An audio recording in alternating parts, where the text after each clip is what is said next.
Welcome student. Welcome student. Today we are going to start our new chapter number 9, money market and capital market in India. In this video lecture we will get information about the meaning of financial market, money market in India, structure of money market in India and popular definition of central bank. First point is introduction. We will see first what is the introduction of the money market and capital market in India. Finance is a backbone of the economy. Finance basically refers to the management of money. It includes funds needed by the individuals, business, house and government for various purposes. Thus, finance is categorized as the personal finance, corporate finance and public finance. So first is the finance. Finance means the backbone. तो कोई भी जो economy है उस economy का जो backbone होता है, बैकबोन क्या है? फाइनेंस रहता है. जो इकोनॉमी है, कोई भी कंट्री का इकोनॉमी है, उस इकोनॉमी का जो बैकबोन रहता है, मेन इंपॉर्टेंट पार्ट कोई रहता है, तो वो क्या है? फाइनेंस रहता है. फाइनेंस है तो कोई भी उनको जो भी काम करना है, अगर फाइनेंस उनके पास अवेलेबल है तो ही वो काम वो कर सकते हैं. So basically refers to the management. और जो finance is the backbone of economy. Finance basically refers to the management of a money. Finance को क्या बोला जाता है? Management of a money. Finance क्या है? मैनेजमेंट ऑफ मनी भी है. It include funds needed by the individual. जैसे कोई इंडिविजुअल्स को फंड्स की ज़रूरत रहती है, वैसे इकोनॉमी को भी बड़े बड़े प्रोजेक्ट्स अगर उसको पूरे करने हैं तो उसके लिए मनी की ज़रूरत रहती है.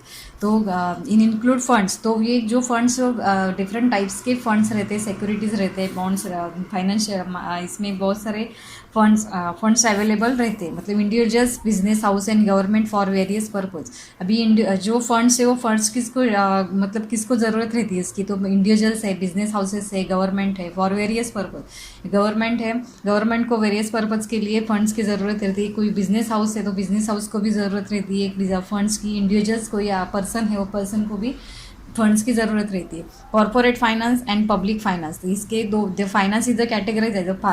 फाइनेंस जो है वो फाइनेंस दो पार्ट में कैटेगराइज होता है. एक first corporate finance and second is a public finance.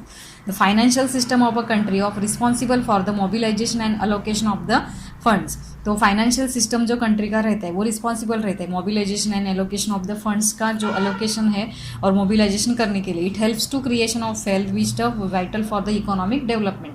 तो ये बहुत बड़ा इंपॉर्टेंट पे रोल करता है इसमें कि इसमें मोबिलाइजेशन अलोकेशन करने के लिए. So the financial system in India compromise of financial institution, financial market, financial instrument and financial services. तो फाइनेंशियल यहाँ पे जो सिस्टम है इंडिया का, इस फाइनेंशियल सिस्टम में 4 पार्ट्स है. Financial institutions, financial market, financial instrument and financial service. इसके थ्रू जो फाइनेंस जो है वो फाइनेंस का पूरा सिस्टम इंडिया में चलता है. तो first one is a financial institution. Financial institutions में जो ICICI और LIC जैसे जो है वो हम ले सकते हैं. ये लॉन्ग टर्म और शॉर्ट टर्म के लिए पब्लिक सेक्टर और जो प्राइवेट सेक्टर है उसको जो भी फंड है वो प्रोवाइड करती है, जो फाइनेंशियल इंस्टीट्यूशन हो गया. Next is a financial market. Financial market is a stock market जो अभी इंडिया में अवेलेबल है, इंडिया में जो ऑपरेट होता है बॉम्बे में, वो financial market means stock market, money market उसको बोलते हैं. Next is a financial instrument. Financial instrument कौन से रहते हैं? तो बिल ऑफ एक्सचेंज, प्रोमिशनरी नोट्स, ये क्या है? फाइनेंशियल आपके इंस्ट्रूमेंट्स है. तो फाइनेंशियल इंस्ट्रूमेंट में क्या आता है? Bill of exchange and promissory note. Bill of exchange means bills drawn by a person direction another person to the pay the specified sum of money to another person. For example, X orders Y accept this order by signing his name, then it will be the bill of exchange. ये क्या है? Bill of exchange is a return order to the premier in a international trade that binds the party to pay a fix sum of money to another party और demand of the pertaining dates. मतलब ये क्या है? Bill of exchange means drawn by person directing another person to pay of specified money of to the another person. ये bill of exchange है. ये financial instrument के 2 types है, bill of exchange and promissory note. Next is a financial service. अभी financial service कौन provide करता है? जो प्राइवेट बैंक है वो क्या करते हैं? फाइनेंशियल सर्विस प्रोवाइड करते हैं. First is a union bank, HDFC bank, इस जैसे जो बैंक है DHFL बैंक्स, ये भी सबका फाइनेंशियल इंस्टीट्यूट, एस बैंक है, ये यूनियन बैंक है, यूको बैंक है, ये सब फाइनेंशियल सर्विसेज प्रोवाइड करती है। जो पब्लिक सेक्टर है, प्राइवेट सेक्टर है, सबको पब्लिक सेक्टर मीन्स जो गवर्नमेंट है उनको भी फाइनेंशियल सर्विस प्रोवाइड करती है। तो ये इंडियन फाइनेंशियल सिस्टम है, इसमें फोर पार्ट्स है: financial institutions, financial market, financial instrument and last one is a financial services. तो इसके थ्रू क्या करता है, चलता है इंडिया का जो फाइनेंस सिस्टम है, ये 4 सिस्टम पे पूरा डिपेंड रहता है। तो financial market refer to market where sale and purchase of financial assets. This financial जो सिस्टम है उसके इसके थ्रू चलता है। The chapter deals exclusively with the financial market in India. Financial market are the important components of the financial system. जो financial market है ये बहुत बड़ा इंपॉर्टेंट पार्ट है।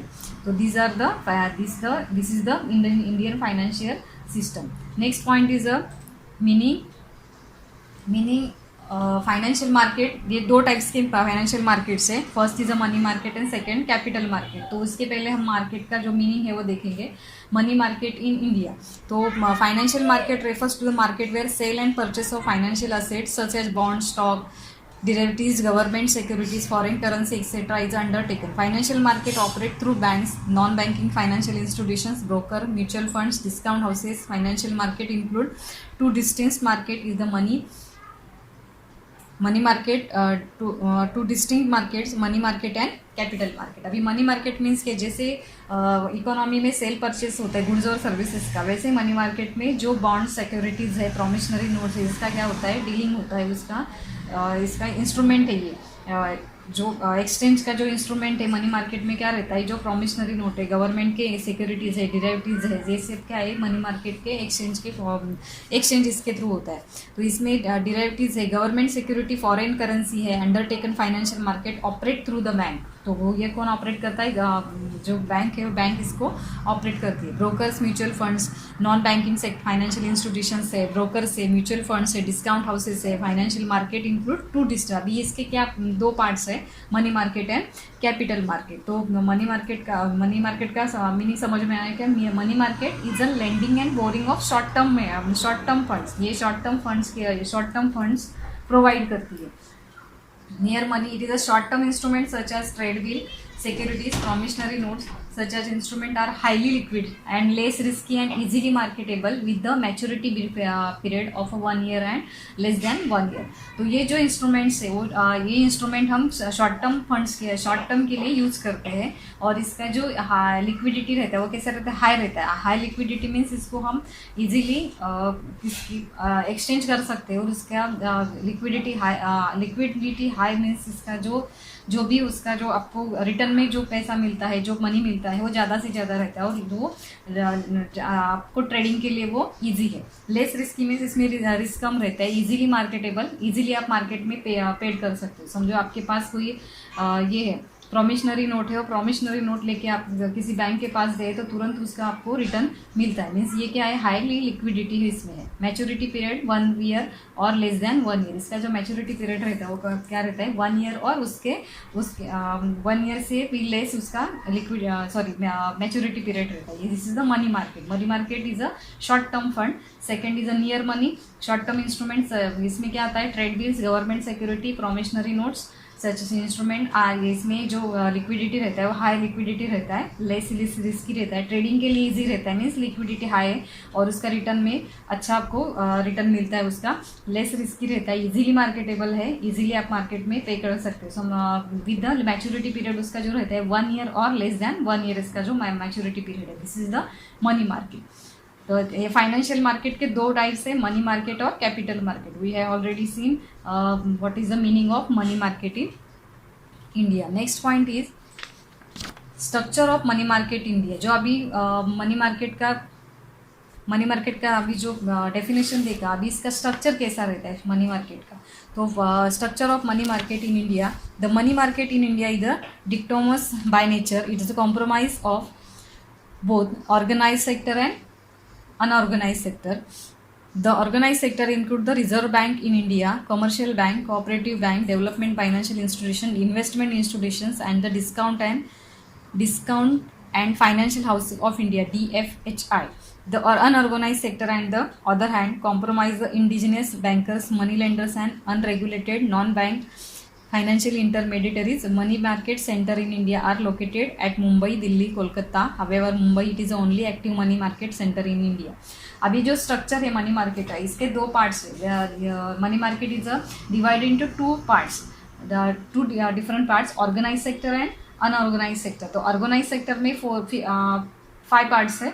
RBI, commercial bank, cooperative bank आती है, डेवलपमेंट फाइनेंशियल इंस्टीट्यूशन आती है और discount and finance housing of India. Organise sector means operate by government, इसको बोलते हैं organise sector. And unorganise sector इसके तो ऊपर किसी का मतलब गवर्नमेंट का कोई कंट्रोल नहीं रहता है. ऐसे जो अनऑर्गेनाइज सेक्टर है उसमें indigenous bankers, money lenders, unregulated non bankers, financial intermediates, जो ब्रोकर्स बोलेंगे हम, ये इसमें आते हैं. मनी लेंडर्स है और इंडिजिनस बैंक ये भी इसमें आते हैं. तो the money market is in India dichotomous by nature, compromise both organised और अनऑर्गेनाइज सेक्टर. इसमें 2 पार्ट्स हैं, ऑर्गेनाइज्ड एंड अनऑर्गेनाइज. इसमें इतना ही याद रखना है कि organise sector means regulated by government, unorganise इसमें गवर्नमेंट का कोई इसमें इसके ऊपर रेगुलेशन नहीं रहता है. तो जैसे हम बीसी लगाते हैं, वो बीसी जो है वो भी अनऑर्गेनाइज सेक्टर में आता है. कोई पैसा लेके अगर आपका भाग गया तो आप कहाँ पे जाएंगे, किस मतलब कहाँ पे कंप्लेंट करेंगे उसका, क्योंकि वो अनऑर्गेनाइज सेक्टर है. तो money market centre in India are located Mumbai. जो मनी मार्केट सेक्टर है वो कहाँ पे है, ये मुंबई में एक्टिवेट है only in India, with money flowing in from all parts of the country. जो बहुत बड़ा मार्केट है इंडिया में, तो वो मुंबई में है. और मनी फ्लोइंग जो चलता है मार्केट में वो कहाँ से, पूरे इंडिया से जो भी मनी फ्लोइंग है वो यहाँ पे चलता है. The following chart explain the structure of money market in India. आपने अभी देखा कि ये जो चार्ट है उसके through structure of money market, इसके 2 पार्ट्स है, ऑर्गेनाइज्ड और unorganised. RBI is apex bank और apex institution of the country, मतलब बहुत बड़ा बैंक है वो. ये commercial bank means commercial bank जो है वो private bank, we can say private commercial bank private bank भी कह सकते हैं. इसके ऊपर सबका मतलब जो आरबीआई है, आरबीआई का इन सबके क्या रहता है, कंट्रोल रहता है. कमर्शियल बैंक से, कोऑपरेटिव बैंक से, डेवलपमेंट फाइनेंशियल इंस्टीट्यूशन है जो डेवलपमेंट के लिए फाइनेंस प्रोवाइड करते हैं, वो discount and finance housing of India, जो डिस्काउंट देके फाइनेंस देते हैं हाउसिंग, हाउस बनाने के लिए हाउस लोन जो प्रोवाइड करते हैं वो. ये सबके ऊपर किसका कंट्रोल रहता है, आरबीआई का. तो this is the structure of money market in India. Next point is popular definition of central bank. जो सेंट्रल बैंक है वो सेंट्रल बैंक के जो डेफिनेशन दिए, तो 2 definition is given year. First definition is given by doctor M.H. De Kock. जो M.H. De Kock है वो क्या बोलते हैं, central bank is a one which constitute the apex of the monetary and banking structure of the country. जो apex banking bank है means इसके बाद कोई बैंक नहीं है, लास्ट बैंक ही, मतलब ये सबसे ऊपर है. जो सब कंट्री में जितने बैंक है उस बैंक के ऊपर क्या रहती है, कंट्रोल रखती है, उनको मोनेटाइज करती है, मोनेटाइज करती है, वो सबसे ऊपर है. सबके ऊपर कंट्रोल करने का काम जो मनी मार्केट है, वो मनी मार्केट के ऊपर भी कंट्रोल करने का काम कौन करता है, सेंट्रल बैंक. तो central bank is a one which constitute the apex of the monetary and banking structure of the country. Next definition is given by W.A. Shaw. Central bank is a bank which control credit. जो market में credit है, जो भी पैसा है, जो भी money market है, उस मनी मार्केट को कंट्रोल करने का काम कौन करता है, central bank. This is the definition given by W.A. Shaw. We have studied 2 definitions here, Dr. M.H. Decock and second definition given by W.A. Shaw. Central bank is a which constitute the apex of the monetary and banking structure of country, and second definition given by Professor W.A. Shaw. Central bank is the which bank control credit. This is a very important definition for board exam. Next point is function of reserve bank of India. तो अब ये जो reserve bank of India है, जो FX है, जो control करने वाली बैंक है, इसके जो कुछ फंक्शंस है वो क्या काम करती है, फंक्शंस क्या है उसकी. तो first is a issue of currency notes. RBI has a sole right to issue currency note of all denominations expect 1 rupees note and coins as per the minimum reserve system of 1957. RBI is required to maintain minimum gold and foreign exchange reserve of 200 crore, out of which is the list 1 rupees 115 crore should be in a gold and remaining 85 crore should be in a term of foreign currency and government securities. अभी यहाँ पे जो reserve bank of India का first function है कि issue of currency note, तो issue of currency note means currency जो notes है वो उसको इशू करने का काम कौन करता है, आरबीआई करता है। एक्सपेक्ट जो 1 रुपीज़ नोट है एंड कॉइन से 1 रुपीज़ और 1 रुपीज़ का कॉइन और नोट, इसके अलावा जो भी नोट्स और करेंसी नोट और कॉइन जो भी करेंसी में आता है, जो भी चलन में आता है, उसका जो भी करेंसी नोट इशू करने का काम कौन करता है, ये आरबीआई करती है। As per the minimum ratio system of 1957 maintain minimum gold कितना रहना है, foreign exchange reserve of 200 crore, out of which of the list 115 crore should be gold, 115 crore gold होना चाहिए। 85 crore should be in a term of foreign currency of government security, government security में कितना रहना चाहिए, foreign currency रहना चाहिए। Next point is a bankers to the government. RBI act as a banker agent and adviser to the government. RBI क्या करती है, act जो बैंकर्स का भी एक्ट करती है, कौन सा रोल प्ले करती है, बैंकर्स है, एजेंट है, adviser to the government. Government का जो भी एडवाइजर है, बैंकर्स है, एजेंट है, वो काम कौन करता है, आरबीआई करता है। It translate the business of the both of central and state. Central और स्टेट गवर्नमेंट को जो भी फंड्स प्रोवाइड करना है वो बिहाफ ऑफ द गवर्नमेंट कौन प्रोवाइड करता है, आरबीआई करती है। As well as the makes payment on behalf this government. It also undertake the management of public debt. Public debt जो है उसको मैनेज करने का, मतलब पब्लिक से जो पब्लिक लोन जो हम बोलेंगे गवर्नमेंट लोन, उसको भी मैनेज करने का काम करता है बैंक करती है ये। It wide range of the economic, जो इकोनॉमिक इशू है कि क्या कौन सा प्रोजेक्ट यहाँ पे अप्लाई करना है, कौन सी स्टेट में करना है, वो इशू वर्कआउट होगा या नहीं होगा, ये भी काम कौन करता है। ये जो इकोनॉमिक इशू है उसको हैंडल करने का काम कौन करता है, जो आरबीआई है वो आरबीआई करती है। Next is a bankers bank. RBI exercise statutory control over the commercial bank. All the scheduled banks are compulsorily required to maintain a certain minimum cash reserve with the RBI against their demand and time liabilities. RBI provide financial assistance to banks into the form of discounting of eligible bills, loan and advance are the also provide against approval securities. Bankers bank means जो commercial bank है वो commercial bank के ऊपर control करने का काम करती है। उनके थ्रू जो भी मिनिमम कैश रेशो CRR रखना है वो मेंटेन करने का काम करती है। प्रोवाइड फाइनेंशियल, कुछ फाइनेंशियल असेट, कुछ जो बैंक है वो बैंक अगर प्रॉब्लम्स में है, अगर कुछ उनको हेल्प चाहिए तो वो भी जो फाइनेंशियल हेल्प है वो फाइनेंशियल हेल्प करने का काम भी कौन करता है, गवर्नमेंट और आरबीआई करती है। Bills, loan, advance are provided against approval securities. Next point is a custodian of foreign exchange reserve. RBI is a custodian of the country foreign exchange reserve. It has the maintain to official rate of exchange of the rupees as well as ensure stability. जो rupees का stability है वो stability का rate stable करके रखना, ये काम किसका है, आरबीआई का। RBI also undertake to buy and sale the currency of all members of the international monetary funds. वो सेल और परचेसिंग का काम जो फॉरेन एक्सचेंज है उसका काम कौन करता है, आरबीआई करती है। वो रुपीज़ के जो फॉरेन एक्सचेंज है, फॉरेन एक्सचेंज से जो रुपीज़ का जो रेट है वो रेट करेंसी रेट जो है वो हाई कर रखने का काम आरबीआई करती है। This is the main function of RBI, custodian of foreign exchange reserve. Next point is a controller of credit. As per the Supreme Banking Authority of the country, RBI has the power to influence the volume of credit credited by the commercial bank. जो commercial bank है उनको कितना credit देना है, उनके पास से कितना लेना है, वो सब मॉनिटाइज करने का काम कौन करता है, आरबीआई करती है। क्वालिटेटिव मेथड्स है जैसे bank rate, open market operation, variable reserve ratio as the cash reserve ratio. CRR means जो CRR means is the percentage of money which is the bank has to keep with RBI in the form of the cash, and SLR means is the proportion of the liquid assets to time and demand liabilities. CRR regulate the flow of money and in the economy, whereas the SLR ensure the solvency of the bank. मतलब ये जो SLR CRR इसको control करने का काम कौन करता है, RBI. Fixing margin rate requirement, credit rationing, morals auction, जो मॉरल्स ऑक्शन है morals auctions is than appeal to morality order to influence on change behaviour, ये सब काम कौन करता है, आरबीआई करती है। Next is a promotional and development functions. RBI collect and complement statistical information related to banking and other financial sector of the economy. जो financial sector से, अदर बैंकिंग सेक्टर से उनका सबका डेटा कलेक्ट करने का और जो वो पब्लिक के पास पहुंचाने का काम कौन करता है, आरबीआई करती है, मतलब प्रमोशनल करती है।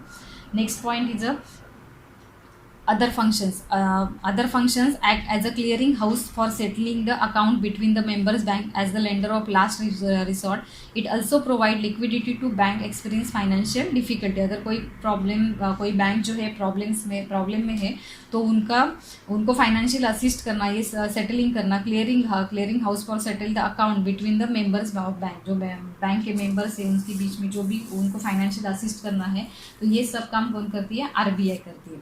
The lender of last resort, मतलब ये आरबीआई जो है कमर्शियल बैंक के लिए लास्ट लेंडर रहती है, मतलब लास्ट ऑप्शन रहता है कि उनके पास जाके उनका जो प्रॉब्लम है वो solve out, financial problem solve out हो सकता है. तो this is the functions of Reserve Bank of India. There is 8 functions of Reserve Bank of India: issue of currency note, bankers to the government, bankers bank, custodian of foreign exchange reserve, controller of credit, collection and publication of data, promotional and development functions, and last one is the other function. This is the very important for your board exam, the function of Reserve Bank of India. Next point we will discuss in